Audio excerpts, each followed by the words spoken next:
Re-bienvenue sur le podcast Attitude, premier podcast de l'année avec Monsieur Ruel. Salut! Premier podcast filmé avec lui, fait que là vous allez nous voir dans notre vraie nature et à l'état sauvage. À l'état sauvage. Oui, c'est exact, exact. Alors aujourd'hui, le sujet, tu sais, quand t'es vraiment overwhelmed.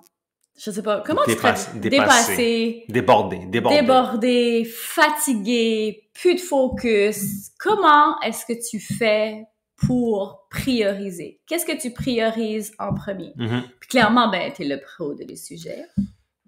De un, faut se dire pourquoi est-ce qu'on en arrive là? Justement parce qu'il y a un manque de priorisation. OK? On pense qu'on a notre shit together, mais honnêtement, souvent, puis pour les entrepreneurs, je travaille avec des entrepreneurs depuis longtemps et justement, c'est le plus gros problème. C'est qu'on a un petit peu un cerveau qui, un petit peu, je dirais, hyperactif, qui sait reconnaître des opportunités, mais souvent trop d'opportunités. On voit trop de choses et on veut aussi, le problème, c'est qu'on veut insta-acter sur les... C'est tellement la problématique des entrepreneurs, là. C'est la même chose en coaching avec moi, tout le temps. C'est comme, OK, puis tu juste focuser sur une chose. C'est la discipline. Puis, oui, clairement. C'est bon que tu amènes ça avec le avant d'arriver aux problématiques.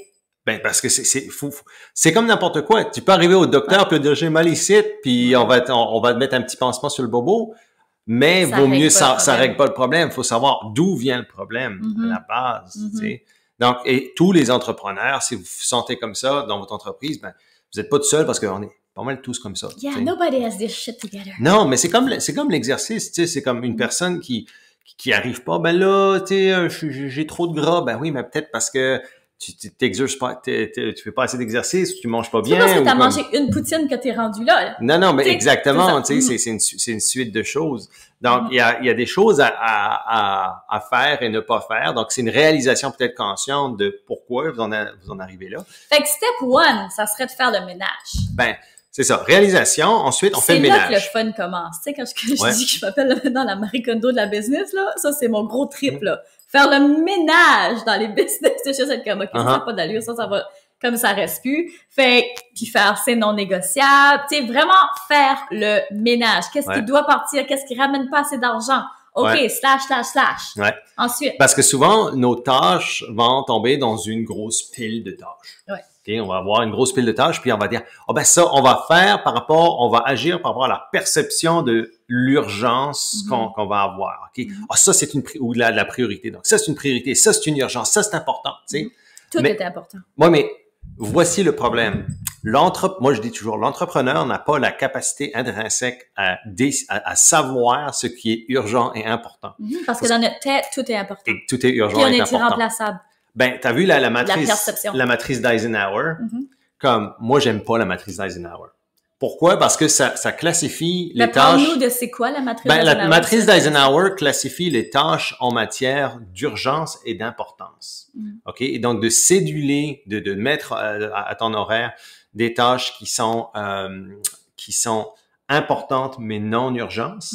Et puis, les tâches urgentes et importantes, c'est do it now, le faire maintenant, tu sais, par exemple. Donc, tu arrives dans les tâches importantes, c'est ça. Malheureusement, quand t'as pas la capacité de discerner ce qui est urgent et important, parce que pour toi, tout est urgent et tout est important, guess what? Tu tombes dans un mode qui est complètement réactif. Okay? À EFIC, nous autres, ce qu'on fait, c'est qu'on utilise ce qu'on appelle la matrice d'impact, Impact Matrix.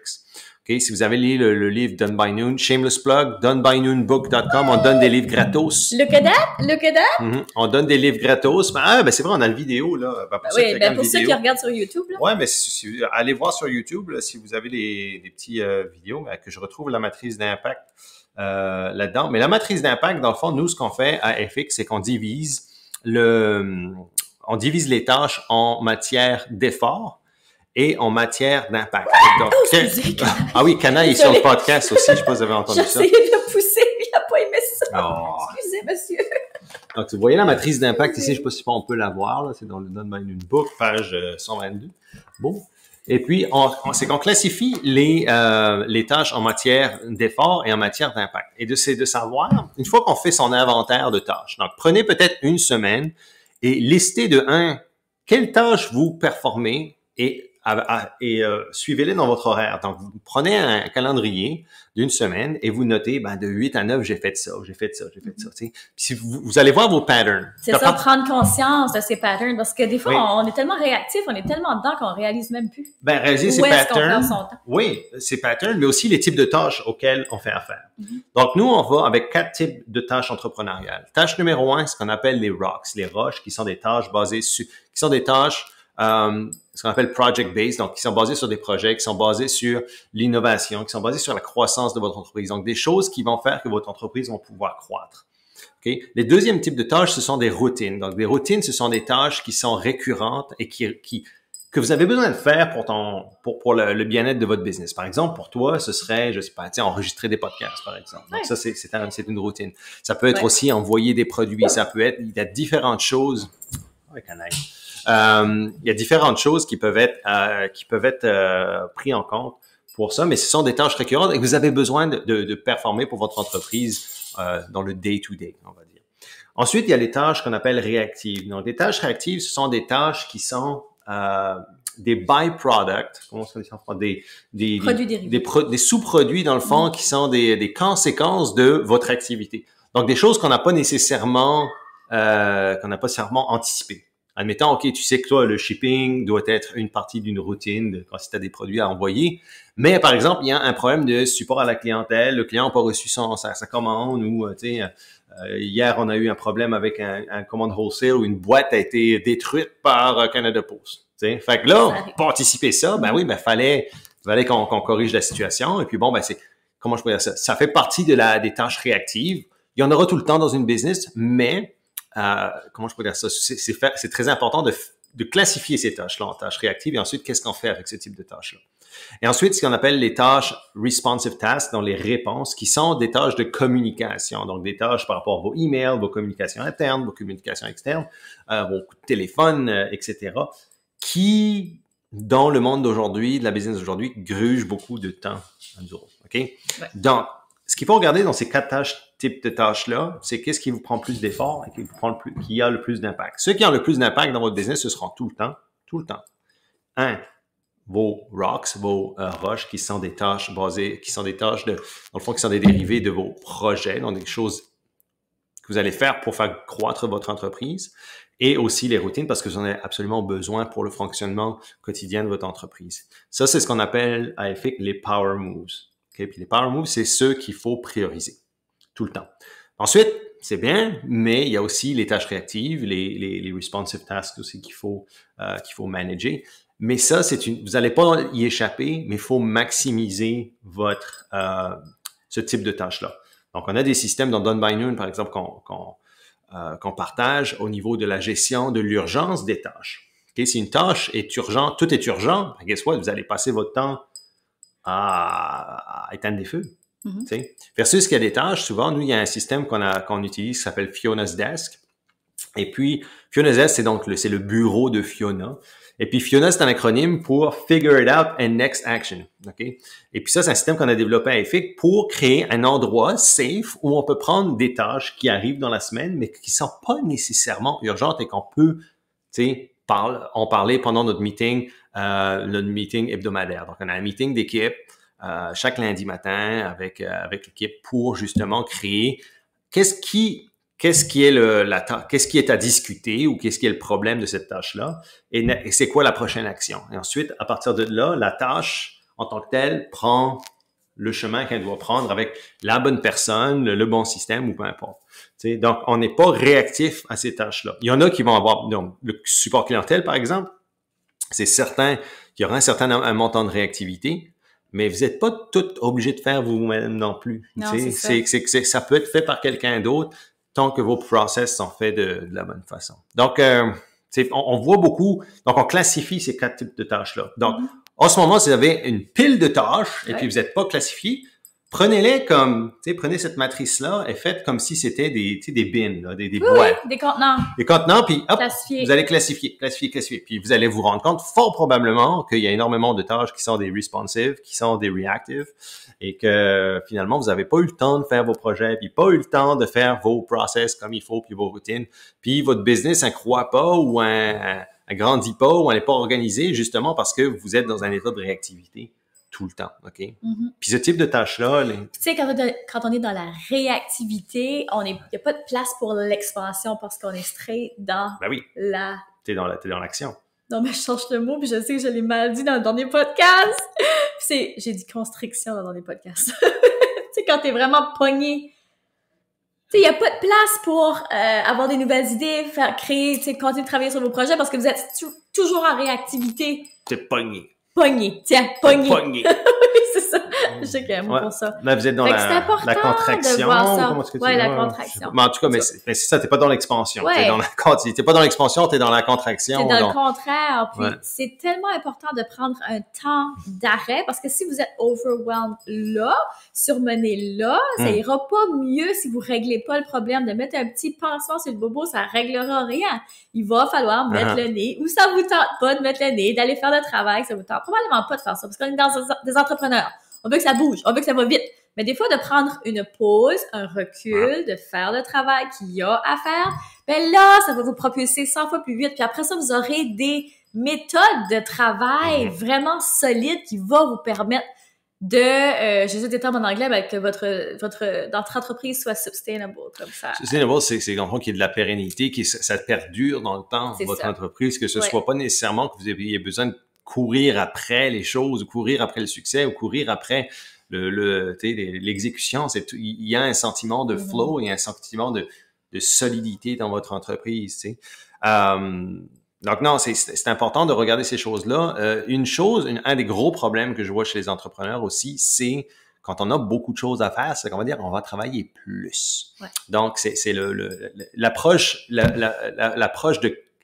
de quantité de la productivité que moi j'aime pas. Moi je suis plus au niveau de qualité. Qualité, mais aussi comme la bonne quantité. Ouais, il y a l'approche, et c'est justement ça. C'est ce qu'on appelle l'efficiency, comme une approche efficiente de la productivité. C'est de savoir de travailler sur les bonnes tâches et non pas sur le plus de tâches possible. Ouais, c'est ça. Parce que souvent, on va avoir autant et sinon plus de résultats ou les bons résultats en travaillant sur les bonnes tâches. Donc, le fait de travailler plus ne vous amène pas nécessairement des résultats exponentiels. OK?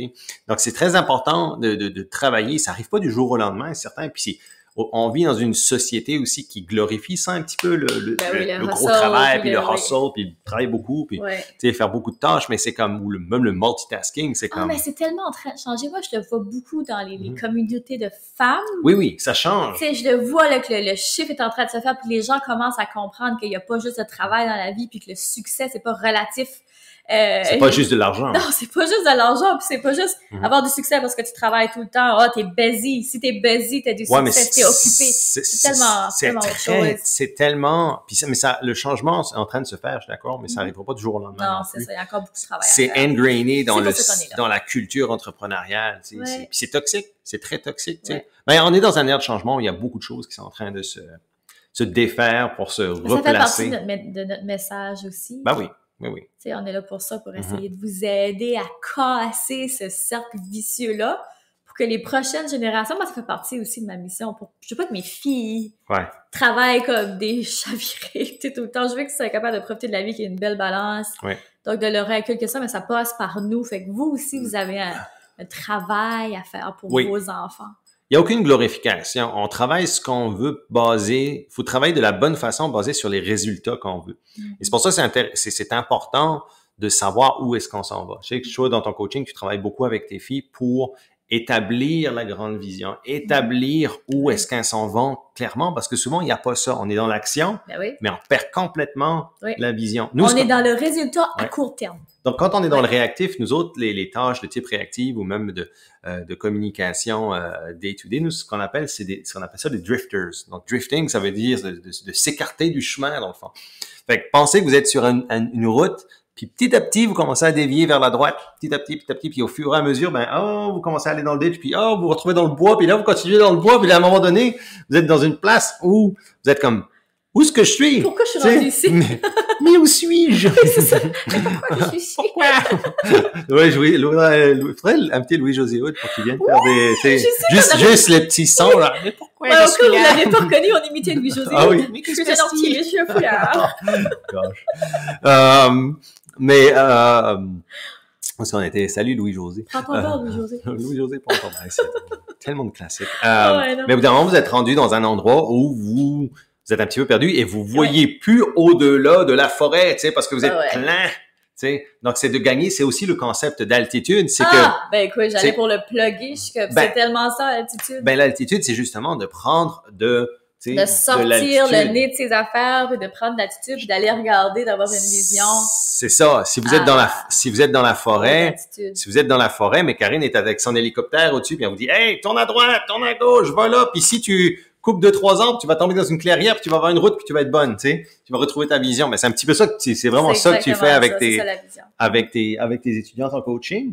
Mais c'est important. Les drifters, ça arrive, mais ça n'arrive pas comme, ça arrive graduellement. Ben oui. Puis au bout d'un moment, ben, on est perdu dans le bois. T'sais. Puis on est overwhelmed, puis on fait burn-out, puis c'est souvent ça qui arrive. Ben oui, c'est pas le fun d'être perdu. Tu sais, c'est vraiment comme ça prend beaucoup d'énergie mentale. Et puis quand tu dois le coupler avec de l'énergie physique, ben c'est là que le burn-out arrive. Ben oui. C'est là puis c'est jamais le fun. Puis c'est pour ça il y a personne qui va en business pour ça, là. Ben non. T'sais, c'est ça. C'est un drift qui se fait doucement, mais... On va tous en business parce qu'on veut justement vivre la vie à notre façon, avoir du temps, avoir plus d'argent, tu sais, puis... La liberté sur tous les niveaux, puis ce qui arrive. Faire ce qu'on veut, tu sais, dans le sens, tu sais. Ouais, parce que, oui, c'est ça. Puis, tu sais, j'en parlais dans la page de vente du FX, tu sais, que vraiment, après, à un moment donné, ce qui arrive, c'est que on perd tout ça de vue, là.